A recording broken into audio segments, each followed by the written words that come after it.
أعوذ بالله من الشيطان الرجيم بسم الله الرحمن الرحيم ربي اشرح لي صدري ويسر لي أمري واحلل عقدة من لساني يفقهوا قولي بسم الله الرحمن الرحيم صلی اللہ علی محمد صلی اللہ علیہ وسلم۔ السلام علیکم ورحمۃ اللہ وبرکاتہ۔ معزز سامعین، میری تقریر کا عنوان ہے محمد مصطفیٰ صلی اللہ علیہ وسلم کی سیرت مبارکہ۔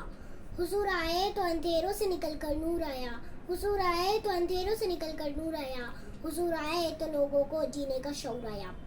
میرے نبی وہ نبی تھے جن کا نام اللہ تعالیٰ نے اپنے نام کے ساتھ جوڑ لیا۔ میرے نبی وہ نبی تھے کہ جن کے اوپر اللہ تعالیٰ نے پورے کلام پاک اتارا ہے۔ میرے نبی وہ نبی تھے کہ جن سے ملک الموت بھی اجازت لے کر آئی۔ میرے نبی وہ نبی تھے جن کے امتی ہونے کی خواہش تمام انبیاء نے کی تھی۔ ہم بہت خوش قسمت ہیں کہ ہمیں یہ سعادت بنا مانگے مل گئی۔ صورت وہ بنائی کہ ایک نور مجسم، صورت وہ بنائی کہ ایک نور مجسم، سیرت کی گواہی میں تو یہ قرآن مبین ہے۔ دنیا عالم میں آپ صلی اللہ علیہ وسلم ہی وہ عظیم الشان ہستی ہے جسے اللہ تعالیٰ نے اپنا محبوب کہا ہے، اور قرآن الہی میں ان کی سب سے زیادہ تعریف کی ہے جو قرآن میں تا قیامت رہے گی۔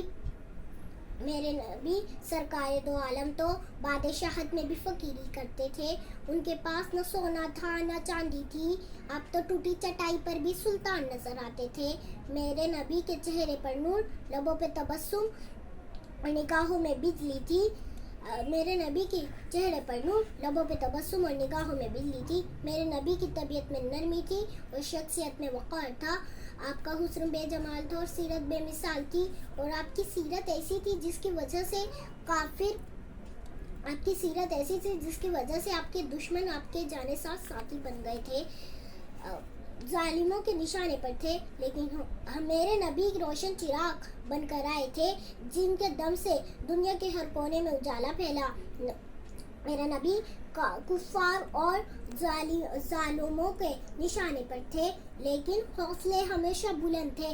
ہم بھی نبی کے امتی ہیں، حالات ہم پر بھی آ رہے ہیں، ہمیں بھی حوصلے بلند رکھنے ہوں گے۔ سیرت النبی کو صرف 12 ربیع الاول کو یاد کرنا اور سیرت النبی کی چرچا کرنا عشق رسول نہیں، بلکہ سیرت النبی کو اپنانے کی ضرورت ہے، اسے اپنی زندگی میں لانا۔ سنت